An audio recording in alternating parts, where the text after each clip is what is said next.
बिस्मिल्लाहिर्रहमानिर्रहीम। अस्सलाम वालेकुम नाजरीन।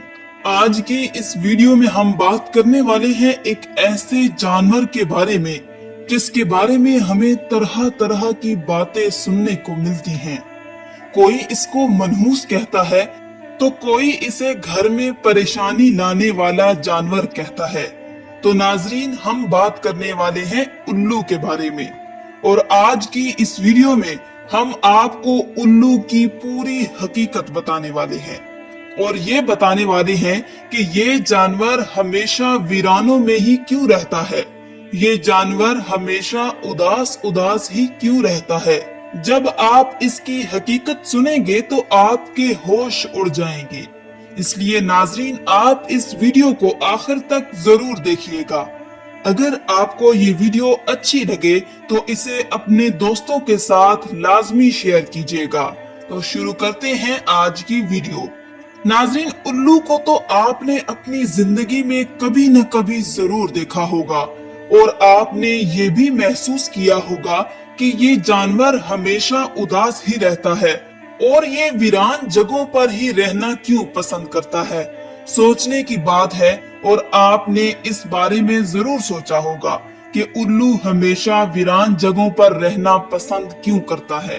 तो दोस्तों, हम आपको इसकी पूरी सच्चाई बताएंगे, इसकी हकीकत बताएंगे, आखिर इसकी वजह क्या है, और इसके बारे में जानकर आप हैरान और परेशान रह जाएंगे। नाजरीन, एक मर्तबा एक शख्स हजरत इमाम जाफर सादिक की खिदमत में हाजिर हुआ और अर्ज करने लगा, ए इमाम जाफर सादिक, आप मुझे बताइए कि ये जो उल्लू परिंदा है वो हमेशा वीरान जगहों पर ही क्यों रहता है, और ये हमेशा उदास उदास ही क्यों रहता है। जब हजरत इमाम जाफर सादिक ने ये सुना तो आप फरमाने लगे कि ए शख्स, इस परिंदे को जैसा तू आज देख रहा है, ये परिंदा हमेशा ऐसा नहीं था। ये उल्लू पहले वीरान जगहों पर नहीं रहता था, और ना ही ये उदास रहता था। इसके साथ एक वाकया पेश आया है, उसके बाद से ये परिंदा ऐसा हो गया है। ये सुनकर वो शख्स अर्ज करने लगा, या हजरत, कैसा वाकया, क्या हुआ था इस परिंदे के साथ? तो हजरत इमाम जाफर सादिक फरमाने लगे कि ए शख्स, ये परिंदा हजरत मोहम्मद सल्लल्लाहु अलैहि वसल्लम की आल से मोहब्बत करने वाला परिंदा है। ये पहले वीरान जगहों पर नहीं रहता था, मगर जब से करबला का वाकया हुआ उसके बाद से ये परिंदा वीरान जगहों पर रहने लगा है। जब इस परिंदे को पता चला कि हजरत इमाम हुसैन अपने काफिले के साथ करबला के मैदान में रुके हुए हैं, तो ये परिंदा 9 मुहर्रम की रात करबला के मैदान में जा पहुंचा, और जाकर हजरत इमाम हुसैन रजी अल्लाह ताला अन्हो से अर्ज करने लगा, या हुसैन, मेरे लिए क्या हुक्म है? तो उस पर इमाम हुसैन ने फरमाया, ए परिंदे, तुम यहाँ से चले जाओ, क्योंकि कल यहाँ पर हुजूर सल्लल्लाहु अलैहि वसल्लम की आल के साथ जो होने वाला है वो तुमसे नहीं देखा जाएगा, तुम इसको बर्दाश्त नहीं कर सकोगे। ये सुनकर उल्लू बहुत परेशान हुआ और अर्ज करने लगा, या इमाम हुसैन, मैं नहीं जाऊंगा। जब वो परिंदा जिद करने लगा तो इमाम हुसैन ने उसको वहां रुकने की इजाजत दे दी। उसके बाद इस परिंदे ने करबला का पूरा वाकया अपनी आंखों से देखा। यजीद ने किस तरह इमाम हुसैन और उनके साथियों के साथ जो सलूक किया उसने अपनी आंखों के साथ देखा। हजरत इमाम हुसैन के सर मुबारक को कटा हुआ उस उल्लू ने अपनी आंखों से देखा। हजरत इमाम हुसैन की लाश को पामाल होते हुए उसने अपनी आंखों से देखा। ये जुल्म देखने के बाद उस परिंदे के दिल में इंसानों के लिए नफरत बैठ गई, और इंसानों पर से उसका भरोसा उठ गया। तब से ये परिंदा इंसानों से दूर ऐसी जगहों पर रहने लगा जहां पर इंसानों की परछाई भी उस पर ना पड़ सके। जब हजरत इमाम हुसैन रजी अल्लाह ताला अन्हो को शहीद किया गया तो उल्लू ने कसम खा ली कि अब कभी वो आबादी में नहीं रहेगा, बल्कि तन्हा वीरान जगह पर रहेगा।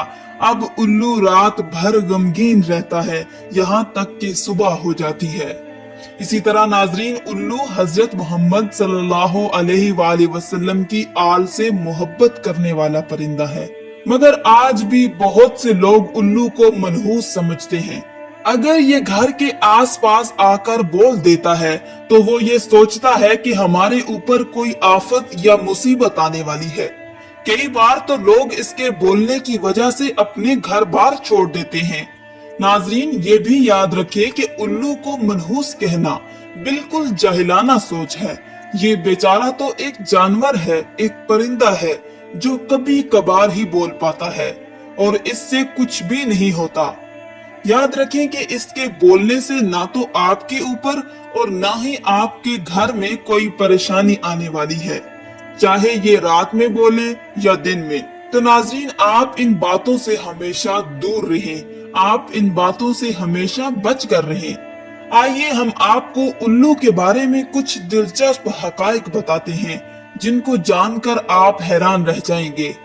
आपको ये जानकर हैरानी होगी कि दुनिया में कोई 205 अक़साम के उल्लू पाए जाते हैं, लेकिन इनकी पूरी कौम को दो खास कबीलों में बांटा गया है, एक बरान उल्लू और दूसरा आम उल्लू। नाजरीन, याद रहे कि चूहे, गुलहरियां, खरगोश, चिड़िया और कीड़े मकोड़े वगैरह इंसानों के दुश्मन होते हैं, लेकिन उल्लू इनको अपनी खुराक बनाकर करोड़ों का अनाज बचाता है और लोगों की माली मदद करता है। इसलिए उल्लू किसानों का दोस्त कहलाता है। आमतौर पर इनकी उम्र 12 साल होती है।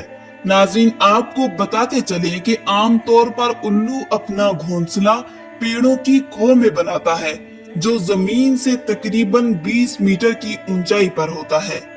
इसके अलावा खंडरात या वीरान अमरात, इनमें भी ये घोंसला बनाते हैं। आपको बताते चले कि उल्लू से मुतल्लक दीगर बातों के अलावा इंसान को मुखातिब करते हुए एक गलत बात ये भी बोली जाती है कि उल्लू की तरह दीदे दिखा रहे हो।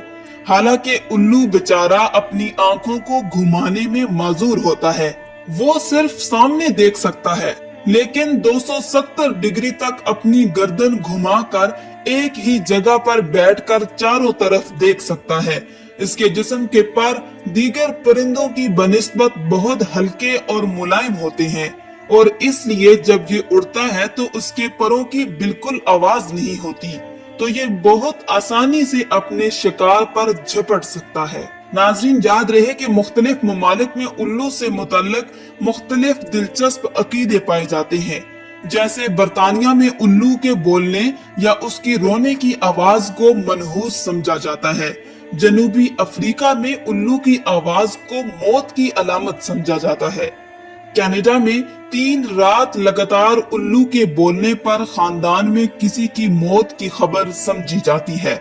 अमेरिका के जनूबी और मगरबी दोनों हिस्सों में उल्लू का देखा जाना मनहूस समझा जाता है।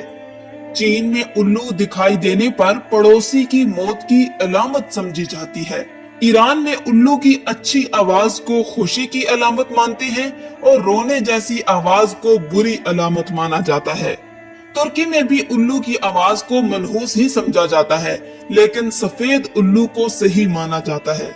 हिंदुस्तान में घरों पर उल्लू का बैठकर बोलना अच्छा शुगुन नहीं माना जाता, लेकिन दिवाली में घरों पर खुशहाली लाने के लिए जादू मंत्र करने से सेहतयाबी के लिए उल्लू की बलि